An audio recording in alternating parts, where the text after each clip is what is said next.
Hi everyone in English 2323, it's Dr. E and I'm here with your week 11 instructional video, which feels strange because I am doing this ahead of time and it makes me feel weird, so just hang with me. We'll get through this. All right, so for week 11, I'm going to jump to that module. You have some reading this week by Zadie Smith.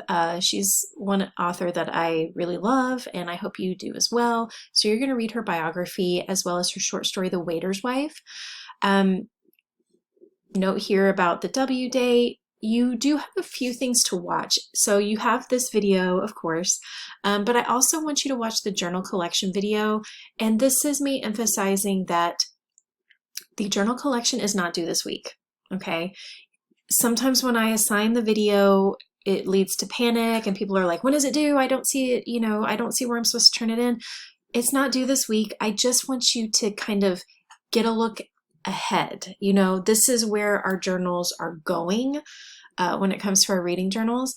So take a look at this video. There are some questions on the quiz about it, but know that it's not due this week. This is just in advance, right, of this major assignment, right?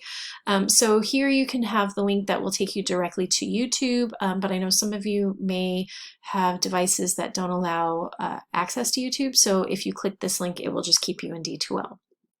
All right, here are the guidelines, and I do go over those guidelines in these videos. So, but here's the, if you need a copy of those.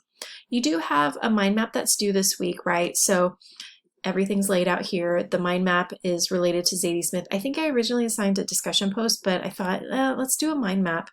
Let's, do something a bit more visual. So that is just related to Zadie Smith's reading. And so what I want you to do is, remember you can review the instructional video for the mind map assignment. And you can use Canva or mind map or whatever you want to create that. So from the middle point, you're going to use, the title of her text, which should have in quotation marks here, which I'll correct that. Ooh, my MLA brain is not okay with this right now. I'm going to have to pause. Hold on. D2L is tripping. For some reason, when I went to open it, it had the quotation marks. Maybe I just missed them. Anyhow, ignore me. Anyhow, so, oh, it's right here. Oh my gosh, hold on. I was going to edit out my little freak out, but I'm human. It sometimes helps for y'all to get a glimpse at the way my mind works. Anyhow, I'm the one apparently that was tripping. So from the middle point, we have the waiter's wife, and 4 bubbles will extend out, including, these 4 things, right? So if you need to review, these terms, then here's a link to the Purdue Online Writing Lab website that will help with the literary terms. So place 1 in each bubble, radiating out from the center, along with an explanation of how the literary term relates directly to the text, right? So how does Smith, develop characterization and dialogue? Like, we really want to give ownership to these things to Smith because she has created this world for us. So give her credit when it comes to, thinking about these terms in relation to her text.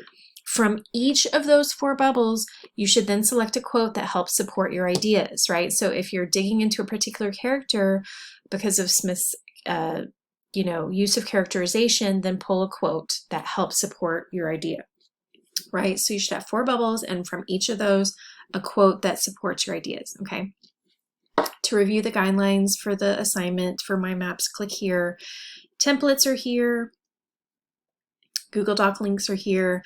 Again, you can use Canva or mind map.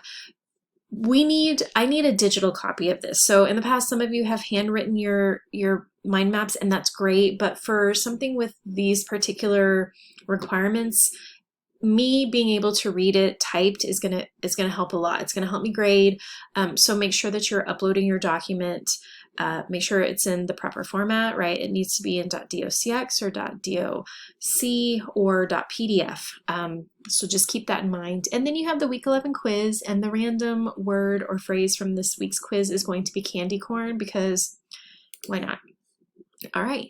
I mean, a pretty straightforward week, but a few new things to kind of add to our plate, you know, and thinking down the line about the journal collection. And then we're doing something a little bit different with our mind map this week. So I will be out of town from early Thursday to later on Monday, but I will do my best to check in and answer any questions in the Q&A discussion board, or if you shoot me an email. You can also text me using Google Voice, our Google Voice number, which is on the syllabus, or you can find that information here as well. I may not answer if it's 1 a.m., but I have notifications silenced at that time, and I'll get back to you when I'm able. Whatever works for you. Even though I'm out of town, I still want to be available when you need me. I have canceled the times for office hours just because I don't know how I'll be able to access WebEx during office hour times, but I'm still happy to meet with you if you need it when I'm out of town. I can figure out a way to make that happen, but of course I'm available via email, through the Q&A discussion board, etc. All right, y'all, we're in week 11. Like, if you could see me right now, I'm looking intently at the screen like, oh my gosh, we have come so far, right? We have come so far. You have accomplished so much. So dig deep, find some energy, and let me know what you need from me to help you succeed, because we are pushing to, you know, the last few weeks essentially, because we do have, you know, the holiday coming up at the end of this month. All right, good luck. Let me know what you need. Take care.